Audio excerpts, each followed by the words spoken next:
Welcome back to our channel. Today we'll be remembering 4 legendary American singers who passed away today and recently. We'll look back at the life of a voice that shaped an entire generation, a story woven from both success and failure. From the heights of her musical career to her profound personal struggles, her journey reveals strength that transcends the glitz and glamour. And what really happened to Steven Seagal? Now let's begin.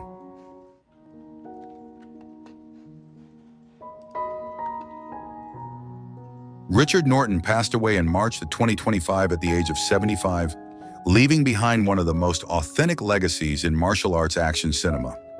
More than an actor, he was a true combat master, a black belt across multiple disciplines, a bodyguard to rock legends, and a screen fighter whose skill was built long before the cameras rolled. From battling Chuck Norris in the Octagon to unforgettable clashes with Jackie Chan in City Hunter and Mr. Nice Guy, Norton became one of action cinema's most respected elite villains. He represented disciplined strength, precise, technical, and quietly intimidating rather than reckless. His presence gave credibility to every punch, kick, and duel. Beyond acting, he shaped modern action itself by training stars and choreographing films like Mad Max, Fury Road, and Suicide Squad. Though years of physical punishment came with the territory, Norton endured as both warrior and craftsman. He did not simply appear in action history, he helped build its foundation.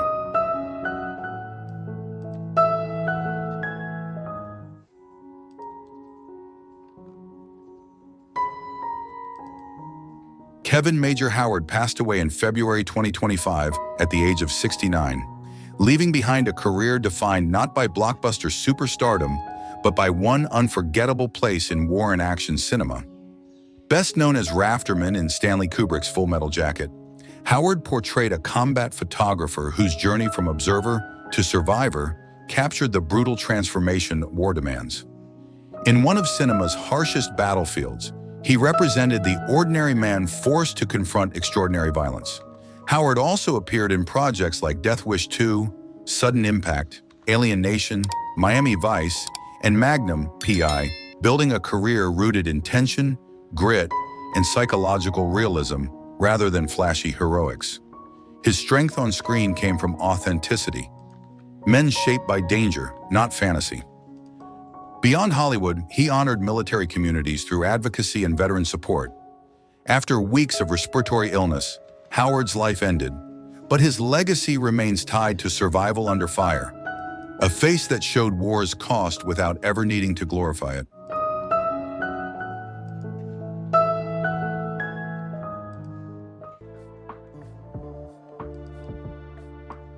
Breaking news: before Steven Seagal became the cold, unstoppable force who once commanded movie screens with a single glance, he was a boy fighting a far quieter enemy, his own breath. Long before fame transformed him into an emblem of control, power, and cinematic certainty, his earliest years were marked by fragility, asthma, and the humiliating fear of weakness. At 73, what lingers most is not merely the legend of a martial arts icon, but the haunting journey of a man who may have spent his entire life trying to outrun the helpless child he once was, only to discover that time, silence, and regret cannot be defeated the way villains can. Born on April 10, 1952 in Lansing, Michigan, Steven entered a modest household where love existed, but so did fear. Childhood asthma shaped his earliest identity, not as drama, but as limitation. While other children ran freely, he often knew the suffocating vulnerability of a body that did not always obey him. Those breathless nights did more than weaken his lungs. They carved into him a relentless psychological vow: never feel powerless again. When his family relocated to California in search of healthier air, his condition improved, but the memory of fragility never truly left. For Steven, strength did not begin as ambition. It began as protection. That buried fear would eventually carry him across the world to Japan, where Aikido became more than discipline. It became reinvention. In unfamiliar dojos where acceptance was never automatic, Seagal endured physical punishment, cultural isolation, and the exhausting burden of proving he belonged. Through years of repetition, marriage to Miyako Fujitani, and deep immersion in martial philosophy, He did not simply study combat, he forged armor around old vulnerability. Returning to America, he brought back not just skill, but an identity powerful enough to reshape his future. By the late 1980s, Hollywood discovered what Steven had spent decades constructing. Above the law, hard to kill, marked for death, and especially under siege turned him into one of action cinema's defining figures. His calm brutality, measured silence, and physical authority made him feel less like an actor and more like inevitability itself. Yet behind that dominance, another truth slowly formed. The stronger his public image became, the more fragile the private costs grew. Marriages fractured, including his highly visible union with Kelly LeBrock. Fatherhood became complicated by absence, distance, and the painful realization that success could fill theaters while quietly emptying rooms at home. Then came the quieter unraveling, career decline, industry change, aging joints worn by decades of martial strain, weight gain, slowed movement, chronic pain, and the emotional disorientation of watching the body that built a legend gradually change. Though no singular catastrophic illness defines his later years, the cumulative toll of physical wear, public scrutiny, and fading relevance became its own kind of reckoning. Today, Steven Seagal's story feels larger than fame.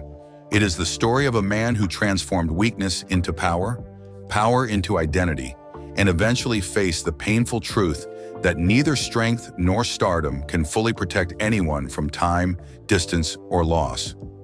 If Steven Seagal was ever part of your youth, may his journey remind us that behind even the strongest legends often lives a child who simply never wanted to feel helpless again. He is still alive.